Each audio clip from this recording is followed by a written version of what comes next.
नमस्कार, मैं हूं आपके साथ हरीश पाराशर। आप सुन रहे हैं घुश्मेश्वर गाथा।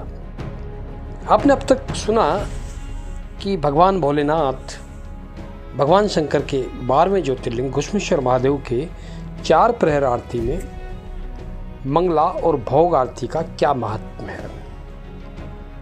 आज मैं आपको बताता हूं कि जो 2 शेष प्रहर हैं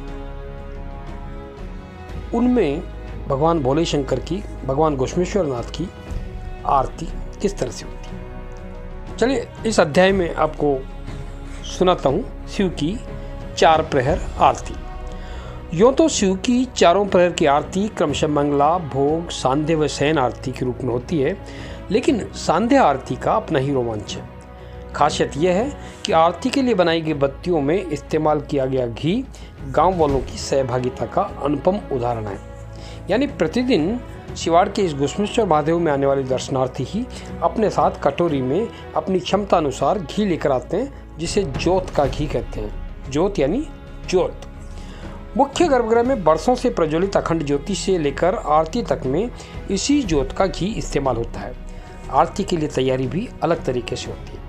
पवित्र शिवालय सरोवर की ताज़ा काली मिट्टी, जो चिकनी मिट्टी होती है, उनको इन आरती की बत्तियों को स्थिर करने के लिए लोंदा बनाकर लगाया जाता है। अब ये आरती की बत्तियाँ 5 भी हो सकती है, 7 भी हो सकती है, 11 भी हो सकती है और 21 भी हो सकती है।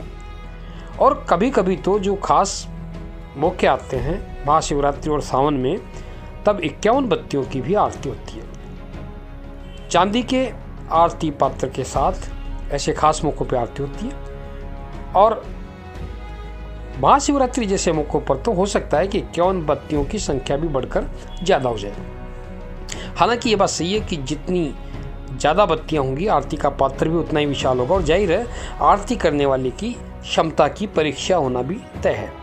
गांव के कुछ उत्साही युवा समाजसेवी राजेश जैन की अगुवाई में अरसे से बिना नागा समय की पाबंदी के साथ संध्या आरती के मौके पर भगवान भोलेनाथ के दरबार में नियमित हाजिरी दे रहे हैं, और इनकी मौजूदगी में ही आरती के दौरान जो माहौल बनता है वो अलग ही भक्तिमय माहौल होता है। चलिए आपको ले चलता हूँ शयन आरती की ओर।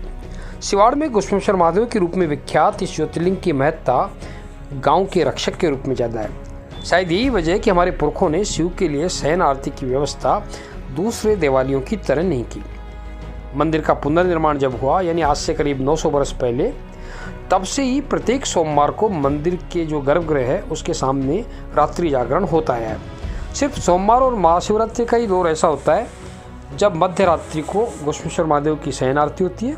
अन्यथा प्रतिदिन रात को 10 बजे गर्भगृह में ज्योतिर्लिंग की शयन झांकी ही होती है। शयन झांकी के बाद मंदिर के पुजारी मंत्रोच्चार के साथ घंटा ध्वनि कर भगवान भोलेनाथ से विश्राम करने की अर्ज करते हैं। इसके बाद मंदिर के पट बंद कर दिए जाते हैं। न केवल मुख्य गर्भगृह के, बल्कि परिसर के जो तमाम दूसरे देव मंदिर हैं उनके भी मुख्य द्वार के पट रात को इस अवधि के दौरान बंद कर दिए जाते हैं। वैसे तो कहते हैं कि शिव सदैव जागृत अवस्था में रहते हैं, लेकिन ये परिपाटी बरसों से चली आ रही है, और प्रत्येक सोमवार के जागरण के दिन यहाँ रात भर भक्तिमय माहौल रहता है। श्रद्धालुओं की संख्या अगर ज़्यादा होती है तो रात्रि जागरण कालरा सत्संग भवन में होता है।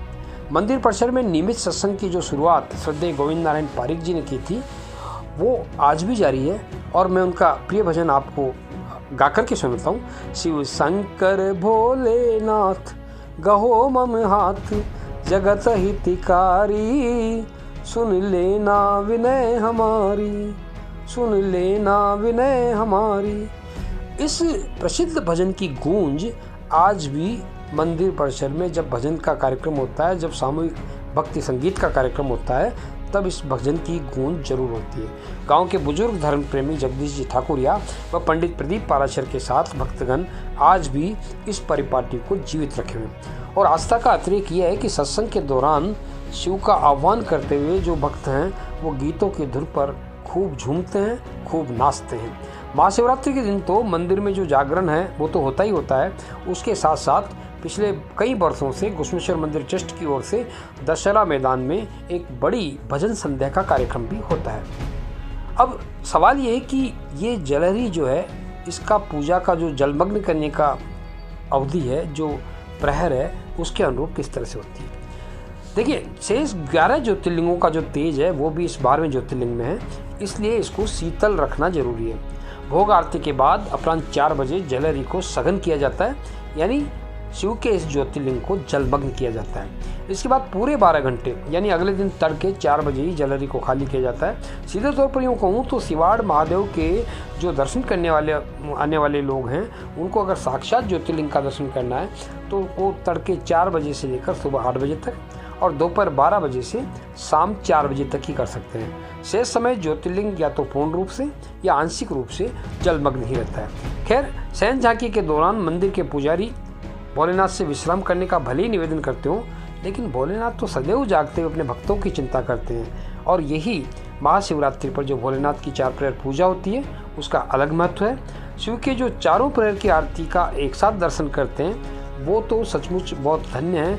ऐसा लगता है कि उनका ये जीवन सफल हो गया।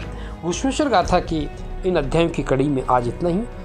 कल से मैं शुरुआत करूंगा खंड 2 की और उसमें आपको बताऊंगा कि कौन सी ऐसी अलौकिक घटनाएं हैं जो इस पवित्र स्थान की प्रसिद्धि को आगे तक ले जाते हुए इसकी ख्याति जो है दूर दूर तक फैलाए हुए हैं। मुझे दीजिए इजाज़त। नमस्कार।